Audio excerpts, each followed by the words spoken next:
Hi, this is Alexandra with Beadaholique, here to show you how to finish friendship bracelet weaving with ribbon crimps. Here I have a finished bracelet, my tree hugger bracelet, which I completed using this technique, and it's got a nice focal connector link. And for this project, I'll be putting together a choker using these various components: connector link, chain, crimps, jump ring, and clasp. And here's a section that I finished. Some tools that I have here are cutters, flat nose pliers, and rounds. I've got some GS Hypo cement, my scissors. And best of all, I have this wonderful tying station that I'm going to be using to finish up my weave here. To get to that, we have a separate video on how to do the chevron weave friendship bracelet. We also have a separate video on just the plain banded friendship bracelet, and both of those would be good to use with the ribbon crimps, which come in different sizes depending on the width of the bracelet that you're weaving. I'm using s-lon cord, which is a nice strong nylon. It comes in a lot of really pretty colors.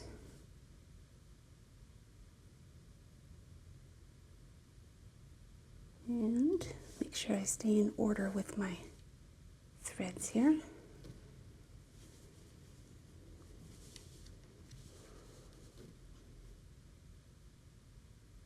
There we go. Oops, one more.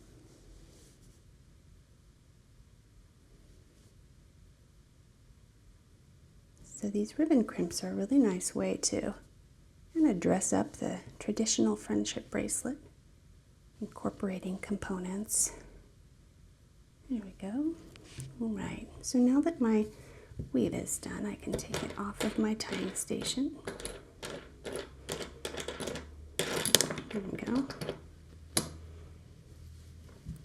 And I scoot that out of the way. Now, in order to attach my ribbon crimps, I'm going to cut the extra off of my bracelet here. Tighten up my knots just a bit. I'm also going to reinforce first off with some glue. There we go. So I'm going to dab the glue all along the edges of these knots. Get a good amount on there. Flip it over and do the same thing on one side and also on the other side. Let's see what I'm doing.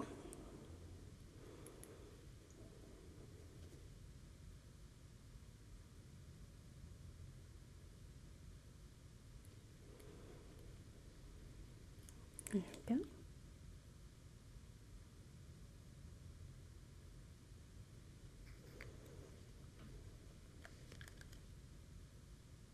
Now, I'm going to be brave and cut my threads. It's a little nerve-wracking to see it cut so close, but this is how they fit into the ribbon crimps. So I'll take those larger strings off, and then to get a real close cut, I'm actually going to bring in my flush cutters. Get them right up to the end, like so. That way I won't have any extra sticking out from my crimp. So I'm going to bring that in, and there's little teeth on the edges of these crimps that dig nicely into the fabric of my weave and make for a good secure connection. So my flat pliers are just going to help me grip down on that. There's one side, and now for the other, do the same thing.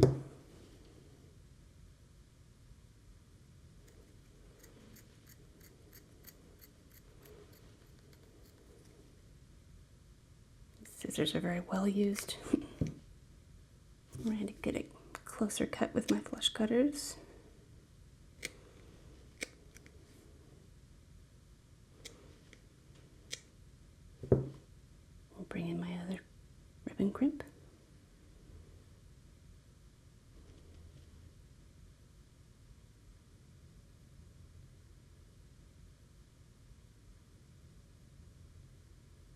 Nice tight squeeze there.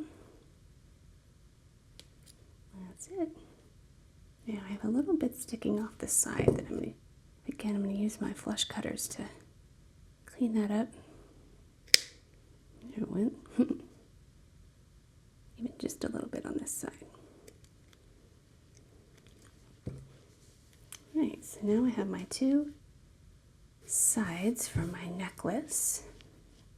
And I'm ready to construct it. I'm going to lay everything out in the order that I'll be putting it together.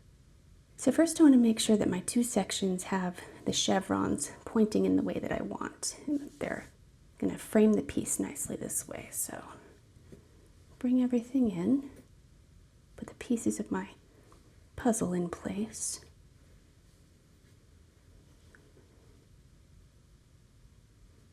And you'll see here I have some really nice dapped curb chain that's got a nice shine to it. So this will lend itself well to the design and also make for some good extension chain, which is perfect for chokers. One side's longer than the other because the clasp is going to go on one end. All right, so I'm ready to put everything together. Just going to take my pliers and use my jump rings to attach.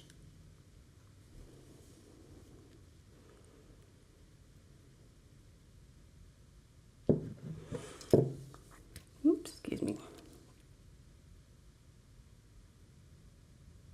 Nice flush closure.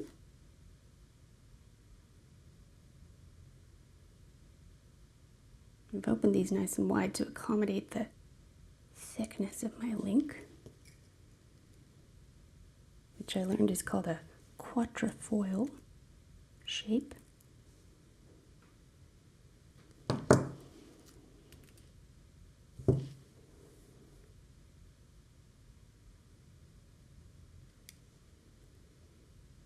And I thought it was neat that these pinch crimps have a textured surface that sort of mirrors the weave of the piece. Oh, I put that on backward. That's what you want to be careful of too here.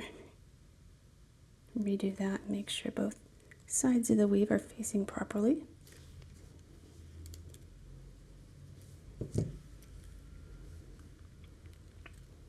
Front ways and front ways.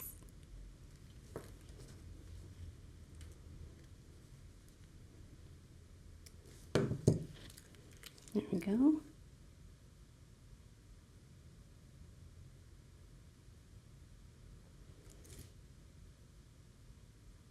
And I pre-cut my chain after I measured to make sure that it was going to be the proper lengths for my design.